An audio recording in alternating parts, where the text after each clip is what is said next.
안녕하십니까. 안사회계본의 박인종 회계사입니다. 오늘 603강은요 1인 청년 창업의 성공이나 실패 예방을 하는 10분 이런 개념인데, 원재료 인건비 임대료 등을 최소화한다 뭐 이런 얘기죠. 이거를 회계사니까 회계적 시각에서 본다면 손익계 환산하는 게 이렇게 있을 때 총 매출액에 대한 대응 비용이 원부자재, 외주가공비, 인건비, 판관비, 나중에 이제 기여이익이 나오죠. 이 기여이익에 대해서 한 반만 기대하면서 최소의 판매 수수료를 위탁 판매 대행을 하면은 이렇게 총 도소매업이나 제조업을 하지 않고도 충분히 수익을 확보하면서 자신의 약간의 인건비를 구할 수가 있다. 그래서 이제 영업이익률이 일반적으로 30%라면 한 15%만 기대하고 10%면 5%만 기대하고 뭐 이런 개념이 이제 성립이 된다 이런 얘기죠. 그럼 우리 안서지경전을 2022년 9월 7일자 표지에다 이렇게 완전히 써 있습니다. 잘 보시면 되고요. 출력을 해놨으니까 보십시다. 자, 먼저 이 시작을 할 때 차간 대국, 착수 소국 뭐 이런 말이 있어요. 그러니까 눈은 시야는 크게 뜨고 꿈은 크게 같지만 실제 일을 할 때 손을 대는 것은 작게 시작을 해라 그런 얘기죠. 소박하게 시작하면은 기대를 많이 하지 않고 소박하게 시작하면 투입 자금도 적기 때문에 성공할 수가 있다. 실패하지 않을 수가 있다. 그런 얘기죠. 그 다음에 이제 경험을 쌓고 창업하라. 기존의 직장에 잘 취업을 해서 배우거나 아니면 잘 나가는 기업을 배집하기 위해서 시장 구조를 탐구하고 기술 추세를 연구하는 그런 절차가 있어야 되지, 아무것도 모르고 했다가는 무조건 실패하고 된다. 왜냐하면 우리가 1년 내 실패하는 창업자 비율이 한 40~50% 되니까 3년쯤 지나면 70%나 된대요. 그러니까 이제 어려운 것이 창업이다. 그런 얘기죠. 그 다음에 이제 세 번째로, 현 직장에서 퇴근 후 N잡을 시도할 수가 있다. 왜냐하면 처음부터 무조건 다 직장을 그만두고 창업하면 이제 생활비도 안 들어오고 어려우니까 창업 후 실질소득이 생길 때까지는 1년 이상 소요되기 때문에 기존 직장에 퇴근 후 야간이나 아니면 휴일 이런 때 활용을 한다. 배우자의 이때 가족이나 배우자의 지원이 필요하다. 그런 얘기죠.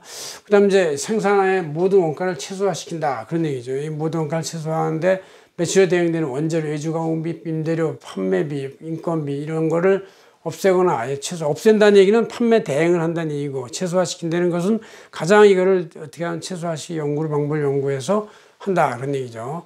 다섯 번째로, 이제 이 총괄 제조 판매나 도소매보다는 인적 용역 판매 대행이나 구매 대행, 수취입 대행과 같이 인적 용역으로 시작을 한다. 그런 얘기죠. 그래서 생산자나 제품 유통자나 이 생산자는 되게 많기 때문에, 해외에도 많기 때문에 그걸 우리가 잘 선정을 해서 판매 대행이나 구매 대행, 수취입 대행을 하는 그 인적 용역 서비스업으로 통합 출발하면은 재고 부담도 줄이면서 해당 업종의 시장 환경이나 이런 거에서 잘 대응을 할 수가 있다. 그런 얘기죠.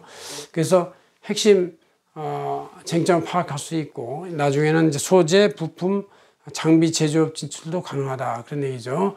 그 다음에 여섯 번째, 바로 가장 비용을 줄인 방법으로는 일단 내 방에서 사업자 등록을 해요. 그래서 온라인 코로나 시대이므로 아파트 내 방에 사무실을 사업장 등록 삼고 거기서 하면 적어도 외부에 나갔을 때는 보증금과 임대료와 관리비가 들어가는데 그거를 없애서 가장 최소 비용으로 실패를 예방할 수가 있다. 그런 얘기죠. 그 다음에 이제 온라인 SNS 마케팅을 한다. 내 방 재택에서 근무했기 때문에 블로그나 카페, 유튜브, 인스타그램 같은 여러 가지 비용 지출이 아예 없는 그런 마케팅으로 주력해서 일단 시장 반응을 봐라. 그런 얘기죠. 여덟 번째로, 내 손으로 직접 노동을 한다. 시장 반응이 있고 주문이 들어올 때도 물건을 구입하고 추가 시공을 하고 소분 포장을 해서 직접 판매하는 것도 내 손으로 일단 먼저 해봐라. 그래야 여러 가지 경험이 수직적으로 다이고 그 상황에서 어떤 일이 발생하는지를 알 수가 있다는 얘기죠. 직원을 쓰면 인건비도 문제지만 창업자 본때로 움직여주지도 않을 뿐더러 훌쩍 떠나가지고 자신의 사업에 모방을 하거나 경쟁자가 될 수도 있기 때문에 직원 쓰는 것은 어느 정도 회사가 안정이 돼서 통제 가능할 때 써라. 그런 얘기죠. 그 다음 창업 지원 제도를 활용한다. 창업 사관학교는 사업비의 70%를 지원해주고 창업 자금에 대해서 1억 원까지 한 2% 대출해 주는 게 있어요. 그 다음에 이제 조세특례제한법에서는 이익에 대한 법인세나 소득세를 5년간 100% 감면을 해주는 게 있기 때문에 이런 지원제들을 잘 활용해라. 그런 얘기죠.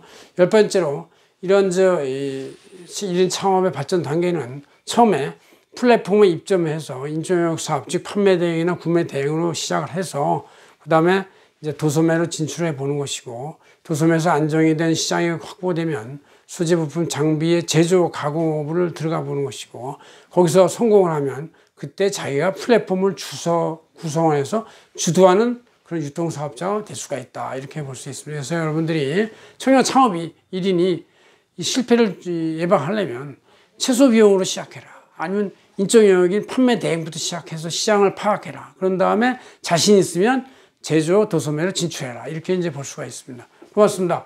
박인종 회사였습니다.